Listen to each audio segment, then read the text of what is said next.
Hi guys, आज हम class 6 geography का लेसन 3 मोशन ऑफ द अर्थ पढ़ने जा रहे हैं। इसमें कहता है कि अर्थ का दो तरह का मोशन होता है, जिसे रोटेशन और रिवॉल्यूशन भी कहा जाता है। यानी कि जो हमारा अर्थ है वो दो तरह से मूव करता है। First is rotation and second is revolution. So what is rotation? Then इसमें कहता है कि rotation is the movement of earth on it axis. यानी कि अर्थ का जब मूवमेंट होता है उसके खुद के एक्सिस पे। अर्थ का एक्सिस ये है, ये जो बीच वाला लाइन आप देख रहे हैं ना, अगर इस एक्सिस पे, अपने ही एक्सिस पे वो मूव करेगा, इस तरह से रोटेट होगा, घूमेगा, तो उसे हम कहेंगे रोटेशन। और रिवॉल्यूशन किसे कहेंगे? तो the movement of earth around the sun in the fixed path और orbit is called revolution. Earth का मूवमेंट किसके अराउंड में? सन के अराउंड में। ये जो अर्थ है, अर्थ का मूवमेंट सन के अराउंड में होगा, और वो भी एक फिक्स्ड पाथ में। मतलब उसका रास्ता तय होगा कि वो किधर किधर कौन कौन से रास्ते से होते हुए जा कर के अर्थ का सन का चक्कर करेगा। तो अर्थ अगर सन का एक चक्कर लगाता है, और वो भी एक ख़ास तरह के रास्ते पे, तो उसे हम कहेंगे रिवॉल्यूशन। डेफिनेशन देख लेते। फर्स्टली, अर्थ का दो तरह का मोशन होता है, रोटेशन का और रिवॉल्यूशन का। रोटेशन का definition: the movement of the earth on its own axis is called rotation. और revolution: the movement of earth around the sun in the fixed path is called revolution. ये जो अर्थ है और ये इसका एक्सिस, तो अगर ये एक्सिस पे अपने रोटेट करता है तो इससे रोटेट करने में इसे 24 आवर्स यानी 24 घंटे इसको एक रोटेशन कंप्लीट करने में लगता है। 24 hours to complete one rotation. और इसी पीरियड को हम लोग अर्थ डे भी कहते हैं। जो यही 24 घंटे लगता है उसी को हम लोग कहते हैं एक दिन और एक रात का समय पृथ्वी पे। और जैसा कि हम सब जानते हैं, अर्थ जो है वो वेस्ट से ईस्ट की ओर रोटेट करता है, यानी कि एंटी क्लॉकवाइज में। क्लॉकवाइज में आप देख सकते हैं जो ये घड़ी है वो इसी डायरेक्शन में घूमती है, इस डायरेक्शन में। तो अगर इस डायरेक्शन में कोई भी ऑब्जेक्ट अगर हमारा घूमता है इस डायरेक्शन में, तो उसे हम कहेंगे क्लॉकवाइज। और वहीं अगर अपोजिट डायरेक्शन में घूमे तो उसे हम कहेंगे एंटी क्लॉकवाइज। और जो हमारा अर्थ है वो एंटी क्लॉकवाइज रोटेट होता है अपने एक्सिस पे। और ये जो अर्थ का एक्सिस होता है वो बिल्कुल सीधा इस तरह से नहीं होता है, वो टेढ़ा होता है, और वो 66.5 डिग्री बनाता है ऑर्बिटल प्लेन के साथ। यानी कि ऑर्बिटल प्लेन के साथ वो एंगल 66.5 डिग्री का बनाता है। अभी ऑर्बिटल प्लेन किसे कहते हैं? जो अर्थ सन का जो चक्कर लगाता है, रिवॉल्यूशन करता है, तो जिस वो पाथ पे करता है, तो उसी पाथ के जो प्लेन है उसी प्लेन को हम कहते हैं ऑर्बिटल प्लेन, जो कि बिल्कुल डिस्क साइड का, डिस्क जैसा होता है। मीन्स अगर आपने डिस्क देखा होगा तो वो इधर इधर से सॉलिड रहता है और बीच में स्पेस रहता है। तो जो ऑर्बिटल प्लेन रहता है अर्थ का, वो as a disc side shape का होता है। और जो अर्थ का एक्सिस है वो इस डिस्क से, यानी कि ऑर्बिटल प्लेन से 66.5 डिग्री एंगल बनाता है। अर्थ का जो शेप होता है वो स्फेरिकल होता है, और अभी इसके स्फेरिकल होने से जो साइड्स अर्थ का सन की ओर होता है वो लाइट में रहता है, और वहीं जो दूसरी साइड जो सन के अपोजिट डायरेक्शन में रहता है वो डार्क में रहता है। इसी वजह से जो सन के अपोजिट साइड में रहता है वहाँ रात होती है, और जो अर्थ का साइड सन के ठीक सामने होता है वहाँ पे दिन होती है। और जो इस दिन और रात को जो डिवाइड करता है, एक लाइन, जो इमेजिनरी लाइन जो डिवाइड करता है, ये लाइन नहीं, ये सर्कल, जो कि रात और दिन को डिवाइड करे ग्लोब पे, उसे हम कहते हैं सर्कल ऑफ इल्यूमिनेशन। और ये जो लाइन है, ये जो सर्कल है, वो अर्थ के एक्सिस के साथ में मिलता नहीं है, मतलब कि दोनों एक ही लाइन नहीं है, दोनों दो लाइन है। सो डिफिनेशन देख लेते हैं सर्कल ऑफ इल्यूमिनेशन का। The circle that divide the day and night on the globe is called circle of illumination. Orbital plane, the plane formed by the orbit is called orbital plane. और ये हर किसी का अपना अपना orbital plane होता है। Earth का अपना है, मार्स का अपना है, जुपिटर का अपना है, सैटर्न का अपना है।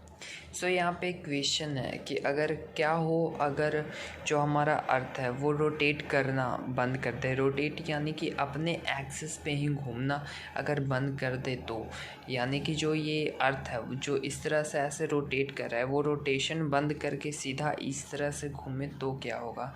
तो आंसर है कि जो अर्थ का साइड जो सन की ओर रहेगा वहाँ हमेशा ही दिन रहेगा, और जो अर्थ का साइड सन के दूसरी डायरेक्शन में रहेगा वो वहाँ हमेशा ही रात रहेगा। जिस वजह से जो सन की तरफ में रहेगा वहाँ काफ़ी गर्म भी हो जाएगा, और जो सन के अपोजिट डायरेक्शन में रहेगा वो काफ़ी ठंड भी हो जाएगा। ये इतना ज़्यादा हो जाएगा जितने में लाइफ एग्जिस्ट ही ना कर पाए।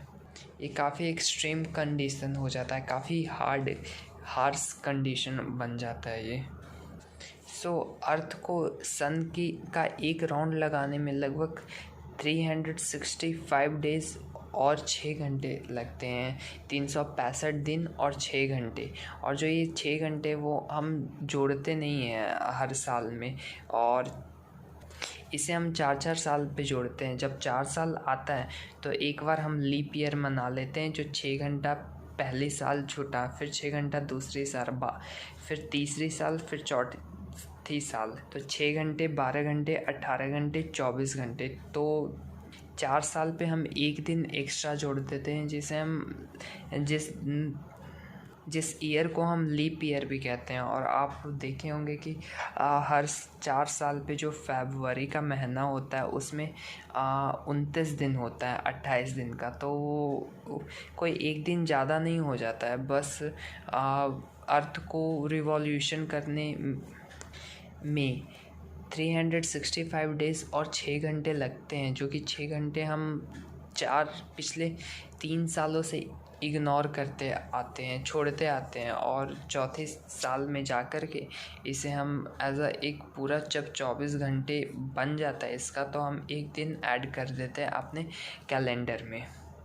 सो उस 4 साल पे जो दिन हो जाता है वो 366 डेज़ हो जाता है, जिसे हम लीप ईयर भी कहते हैं।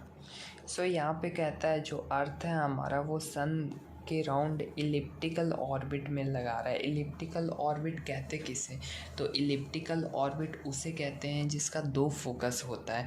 यानी कि जो अर्थ सन के रोटेट कर रहा है, जो ये फिगर है ये फिगर गलत है। अगर आप 6 में हैं तो आपको ये फिगर बताया जाएगा, लेकिन जब आप हायर क्लासेस में जाइएगा 10th में 12th में, तब आपको बताया जाएगा कि जो सन है, जो अर्थ है, वो सन का रोटेशन इलिप्टिकल ऑर्बिट में लगाता है। और इलिप्टिकल ऑर्बिट ऐसा होता है इस तरह से, जिसमें 2 फोकस होता है, एक यहाँ पे फोकस और दूसरा यहाँ पे।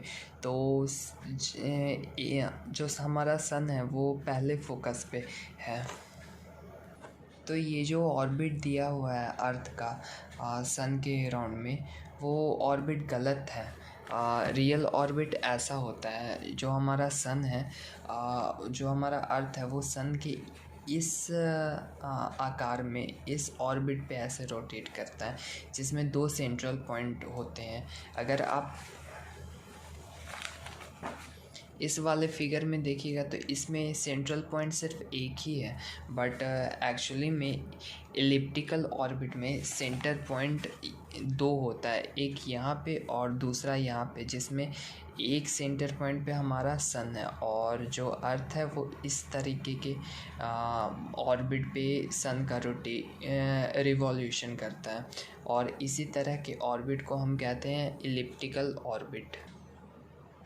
पृथ्वी का एक साल 4 सीजन्स में डिवाइड किया गया है, summer, winter, spring and autumn season. और ये सीज़न बदलते क्यों हैं? तो सीजन इस वजह से बदलते हैं क्योंकि अर्थ का सन से पोजीशन चेंज करने की वजह से सीजन बदलते हैं। जब अर्थ यहाँ से यहाँ तक यानी कि यहाँ तक आता है या फिर जब अर्थ यहाँ पे रहता है तब समर का सीज़न होता है, और जब यहाँ पे रहता है तो विंटर का। जब अर्थ का पोजीशन यहाँ पे रहता है, इनफैक्ट सन यहाँ पे नहीं, सन यहाँ पे रहता है, और जब अर्थ का पोजीशन यहाँ पे, तो उस वक्त लगभग डेट 21 जून हो रहा होता है। और जब यहाँ पे रहता है अर्थ, जब अर्थ इस पोजीशन पे रहता है सन के, तो लगभग उस वक्त डेट 21 जून हो रहा होता है। और जब अर्थ सन के बिल्कुल एकदम सबसे दूर रहता है तो उस वक्त डेट 22 दिसंबर हो रहा होता है। और सीज़न उस वक्त का विंटर, क्योंकि जो अर्थ है हमारा वो सन से सबसे ज़्यादा दूरी पे इस पोजीशन पे रहता है, तो इसी कारण से यहाँ पे विंटर का सीज़न हुआ रहता है। क्या आपको पता है भारत के काफ़ी पुराने एक एस्ट्रोनॉमर थे? एस्ट्रोनॉमर किन्हें कहते हैं? वो जो कि सेलेस्टियल बॉडी लेसन 1 में हमने पढ़ा है, आपने नहीं देखा है तो आप ऊपर लिंक दिए गए वीडियो पे लिंक पे क्लिक करके आप वो वीडियो देख सकते हैं। उन सेलेस्टियल बॉडी के मूवमेंट की जो पढ़ाई करते हैं उन्हें एस्ट्रोनॉमर कहते हैं। और भारत के काफ़ी पुराने एक एस्ट्रोनॉमर रहे थे आर्यभट्ट, जिन्होंने ये कहा था कि जो अर्थ है वो राउंड है, गोल है, और वो अपने खुद के एक्सिस पे मूव करता है, यानी कि वो जो रोटेट कर रहा है वो अपने खुद के एक्सिस पे कर रहा है। ये भारतीय एस्ट्रोनॉमर ने कहा था, Aryabhatta. So guys, revolution of earth and season of earth next video में हम डिटेल से डिस्कस करेंगे। इस वीडियो में इतना ही। Thank you.